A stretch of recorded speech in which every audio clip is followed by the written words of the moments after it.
Hello again, welcome to a new screencast lecture. Tonight's topic is scientific method, observe and question. Let's get started. Let's do a real quick review of what is the goal of science. The goal of science is to understand the world by using facts. Remember, there are many different ways that we can use to understand the world, to try to figure out how the world works. This time we're going to be using facts. To help us reach this goal, scientists have developed what we now call the scientific method. Let's define scientific method. This is an orderly approach people use to solve problems. Here's a graphic representation of the scientific method. Go ahead and take a look at this for yourself. The scientific method generally has certain steps and stages. We start with observation. Then we identify a question or a problem. We make a hypothesis. We do an experiment. We collect data. And we draw conclusions. Let's start with observation. When we observe things, we need to be aware of our surroundings. And we use our senses. Let's do this together. Go ahead and close your eyes. Picture in your head, what does a horse look like when it runs? Does your horse always have at least 1 foot on the ground as it runs? Now keep your eyes closed. Now picture that same horse leaping over a shallow ditch.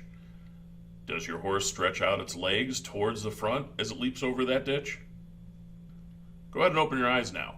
Did your image look something like this painting from the 1800s? Take a look at the horse. See how it has 4 legs off the ground? See how its front legs are leaping forward? One of the ideas about observations is that people will see what they believe they will see. It's what they expect they will see. That's often what they're going to see. And that's up until it's proven otherwise. Sometimes even beyond then. Here's a clip. Let's take a look at this Brain Games clip from YouTube channel National Geographic. Play along with the participants in this one. What's up, buddy? All right, real good. I got a form. Let me just grab you a pen. All right, here we go. All right, now basically all this is a release form. Okay, stop. Have you noticed anything weird so far? If you didn't, let's run through this one again for you. I got a form. Let me just grab you a pen. All right, here we go. If you caught this one, you may be surprised to find out you're in the minority. Hey, what's up, buddy? How you doing? I just need you to fill out this release form, please. Let me grab you a pen. Okay, here we go. Go ahead and just sign and date it. So where are you from? New Jersey. Just grab you a pen for this. Okay. Making me sign a waiver for this, huh? All right, here we go. Yeah, absolutely. None of the next 3 people catch the switch. Hello.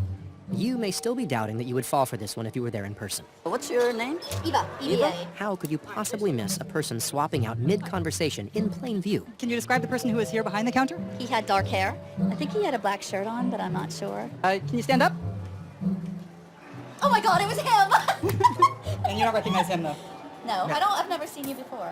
Okay, he was actually here behind the counter when you first came up to the counter. He's the one who said, I'm gonna duck down and get you a pen. Oh my God, are you serious? Oh, that's totally embarrassing.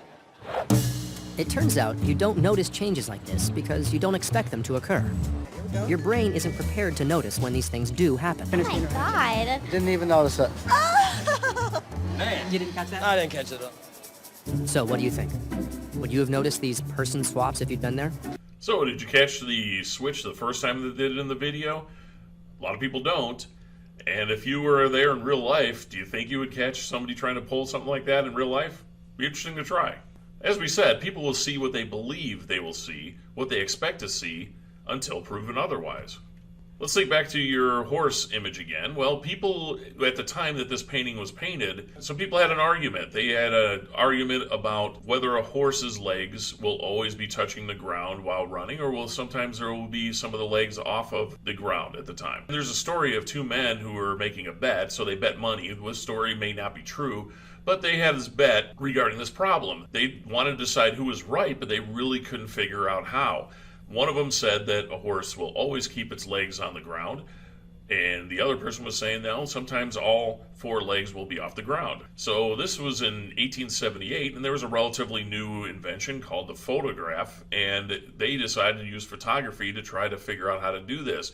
And it was really hard for them because, I mean, the cameras at the time weren't great. So what they did is one of the guys came up with this idea to have multiple cameras. As you can see in the picture I have here, there's about a dozen different cameras lined up on the side.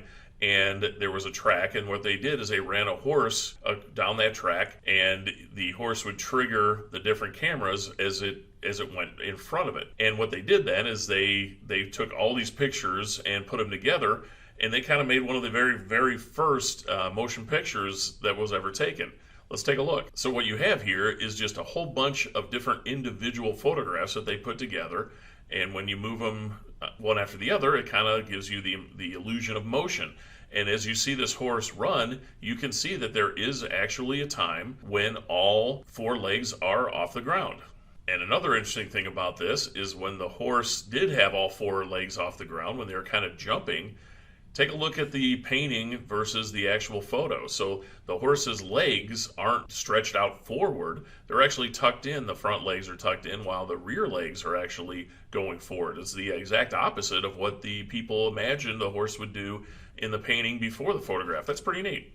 Let's think a little bit about why it's hard to observe what a horse's legs are doing when it runs. Why would it be difficult for these people to have settled that bet about all four legs off the ground or not? Well, the biggest reason is when a horse is running, I mean, it's going quite fast, so it would be very, very difficult for somebody to see without a camera that the horse's legs are actually all four off the ground. I know I couldn't. What are some other reasons that it might be difficult to observe something? Let's think about that.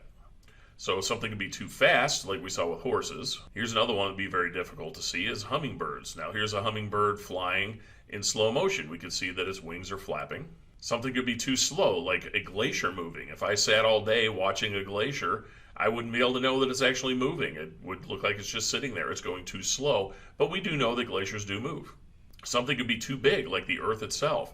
I can't see the Earth in its entirety. It's too big. I'm too close to it.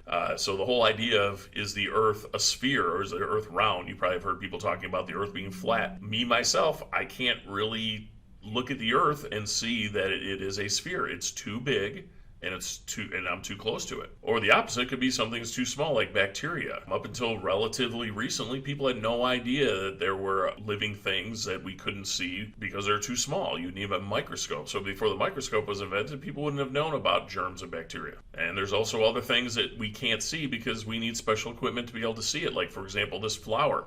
If you view the flower in ultraviolet light, it will look different. So on this picture you see on the left side, that's ultraviolet light. On the right side, that's normal, what we call visible light. And the ultraviolet light is seen by bees. And if you could imagine if you're a bee being able to see in the ultraviolet spectrum, you could see that the flower, the different coloration, almost gives you like a target to be able to get to the pollen of that flower. That's pretty neat.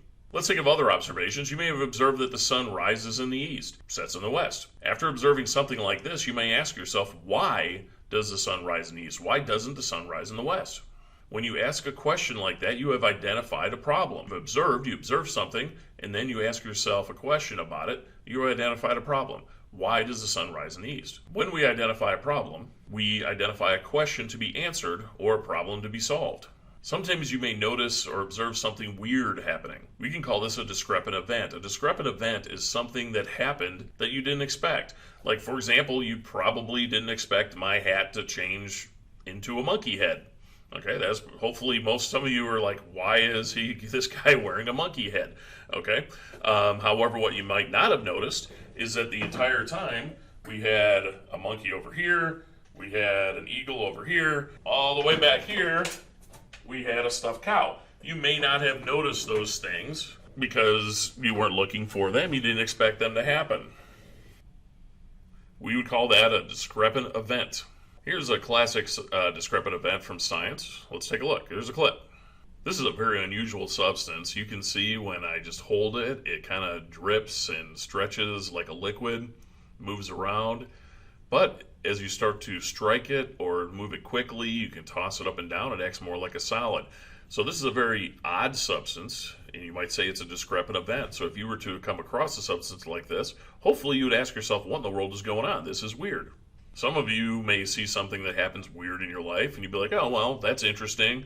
But then you just let it go out of your mind. Don't worry about it and go on to something cool like looking at TikToks or whatever as you kids are into these days. Hopefully some of you, and sometimes you're going to pay a little bit more attention to the world around you and say something like, wow, that was weird. I really wonder why that happened. Maybe I'm going to investigate.